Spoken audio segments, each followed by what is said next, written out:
পাহাড়ি মানুষের মাথার সমস্যা ধরে লিছে আমার শাড়ি পিন্দায় কি অবস্থা করে ওদিকে তারা আমার ফুয়ার মোর ছাদটা লাগানি ওর আর আমার কাছে মনে হয় টিনোর গড় ওই রকম ছাদ এলে সবটাই কি ভালো হয়। যে কোনো সময় তুমি যে কোনো দরকারে ছাদ গুলো খুলতে পারবা, খুলিয়া দেখতে পারবা। টিনে দিয়ে যদি পানি পড়ে তাহলে ছাদটা খুলিয়া দেখা যায়। তো আমি মনে করি হ্যালো গাইস, আসসালামু আলাইকুম। তো এত পরিমাণে গরম রোদের মাঝে তো ভাবলাম তারা ঠান্ডা শরবত বানাই দিত, তো সবাই লাগে লেবুর শরবত বানাইছি। তো ওদিকে তারা কাজ করে, আসলে তারা খুব বেশি কষ্ট হয়েছে, কারণ গরমের মাঝে গরমের কারণে আমরা নিজেই টিকতাম পারি না। আমি তো বাইরে থাকি বেশিরভাগ। আমার রুমও লাগানির পরে অর্ধেক কিন্তু শর্ট মারি দিচ্ছে, তো তারা আবার কোম্পানি থেকে আনবো, তারপরে এসে আমার রুমের পুরাটা লাগাই।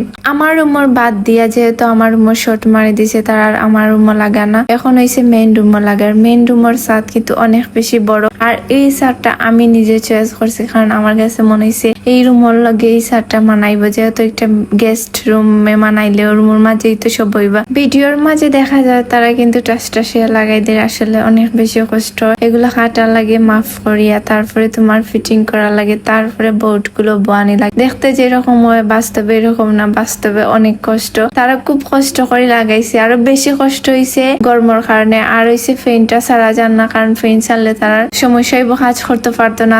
আরো বেশি গরম, মানে এই গরমে যে কোনো জিনিস তুমি যদি করিলিতাম করা ঠিক হয়, আসলে তারিখ করলে কোনো কিছু না। আমরা ছাদটা লাগাইতাম, মানে প্রায় আবার পর থেকে তারিখ করা আইজ না খাইল হয়তো হইতে আসলে লাগানিও না। তো বাড়ি মানুষ হলে আর তারিখ করতাম না লাগাই। নতুন বাড়ির যে তুই কাজ করাও না, এখানে খালি কাজ বাড়ে, মানে কাজ কম তো করি না। তো এখন ছাদ লাগানো হয়ে গেছে, এখনো কিন্তু গরুর মাঝে রং করার বাকি রয়েছে। পুরা বাড়িটাই রং করাইতাম, বারান্দায় রং করাইতাম, তারপরে গেট রং করাইতাম। কাজ শেষ হয় না, এখনো কিন্তু গরুর মাঝে অনেক বেশি কাজ রয়েছে। ফাঁকঘরে তো এখনো কাজ বাকি রয়েছে। তারপরে গরুর মাঝে আমার ফুয়ার রুমের কিন্তু এখনো খাট কিনা হয়েছে না, ফ্যান কিনা হয়েছে না, বারিন্দার ফ্যান, বারিন্দার লাগে অনেক কিছু জিনিস বাকি রয়েছে। শুধু টেকা দরকার, খালি টেকা, মানে একটা কিছু করতে হলে টেকা দরকার। সবকিছু 1,00,000 জন মানুষে পারা সম্ভব না। তো যতটুকু পারাম আস্তে আস্তে বাড়ি কাজ করাইমু, আর করতাম পারতাম না। শুধু ছাদটা লাগানি হয়েছে ফুয়ার কারণে। ফুয়া গরমে অবস্থা নাই, গরমের কারণে ফুয়া খালাই গেছে, শুধু ফুয়া লাগিয়ে তো গেছে। দুপুরের টাইম হয়ে গেছে, তো তারার লাগে আমি খানি লইছি। তো তারা ওইদিকে খারার আমি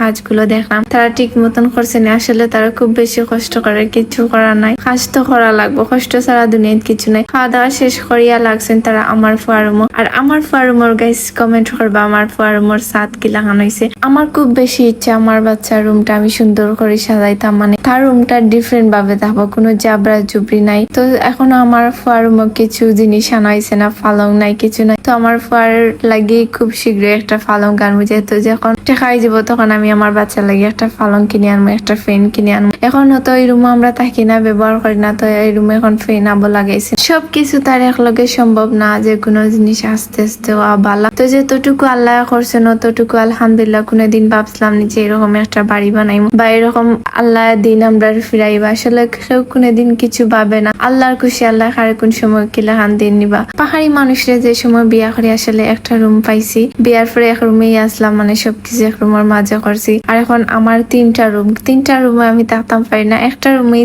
আর 2টা রুম আমার এমনিই থাকে। আর এই রুমটা তো আর বেকার ফালাই, একটা দিন শান্তি দিয়ে থাকতাম পারি না। কতদিন পরে একটা না একটা কামও ধরে, আর কাম করা লাগে, করতে করতে আমার অবস্থা নাই। আমি সবকিছু ফাঁকঘরের গুছাইলাম, তারা রান্দি বাড়ি খাওয়াইছি। এই গরম ফাঁকঘরের মাঝে গরম লাগে, আমি টিকতাম পারলাম না। আর ওদিকে তারা রান্দি খাওয়াই বা আমি ডরাইলাম গ্যাস, কিন্তু গ্যাস মানে টিনোর গরমে গ্যাসও গরম হয়ে গেছে। ডরাই আমি রান্দিলাম। এখনো আমার মাটির চুলা ঠিক হয়েছে না, এখনো মাটির চুলা রান্তাম পারি না, খুব বেশি আফসোস। কোনদিন মাটির চুলা ঠিক হইতো আর কোনদিন রান্ধি। আর এর মাঝে পাহাড়ি মানুষের বন্ধু হয়েছেন, যে বন্ধু দোকান থেকে সবকিছু করা। থাইনোর দোকান থেকে কিন্তু আমরা গেট বানাই আনছি, তারপরে আমরা টিনোর অ্যাঙ্গেল। বাড়ির দোকান থেকে কিন্তু আমরা ছাদ আনি, আমরা বাড়ির মাঝে লাগাইছি, টিনোর রুমও লাগাইছি। আর বারিন্দার ছাদ তো আমরা নিজের আসলো, তো আর বারিন্দার ছাদ কিনা লাগে, শুধু টিনোর রুমের ছাদ কিনছি। গ্রামও আওয়ার পরে একটা জিনিস আমার এত পরিমাণে ভাল লাগে, প্রতিটা দিন সন্ধ্যা হওয়ার আগে আমার বাড়িতে এত পরিমাণে ফাঁকিয়া যেন কই থাকি যে তারা আয় সন্ধ্যাবেলা, আমি নিজেই জানি না। আসলে এত পরিমাণে ফাঁকিয়া আস্তা বাড়ি ভরি যায়, আসলে কিটা হইতাম এত ভাল লাগে। এগুলা দেখতে আমার খুব বেশি ভাল লাগে। ওদিকে পাহাড়ি মানুষের অবস্থা দেখেন, মনে হয়েছে না নতুন বউ, আসলে নতুন বউ তাই নইছেন পুরানা বউ। শাড়িগুলা আমি বাকরছিলাম ফাঁকানি যেতাম, ফিন্দিয়া যেতাম, কিন্তু আর ওগুলা ফিনছি না, কারণ আমি শাড়ি ফিনতা চিনি না, আর সময় কম আসলো, শাড়িটা ফিনতাম পারছি না। তো তাই আমার কইরা শাড়ি শাড়ি ফিন্দা ছিল না আমি তোমার এই গাই মু শাড়ি ফিন্দন গেল তো তাই নিয়ে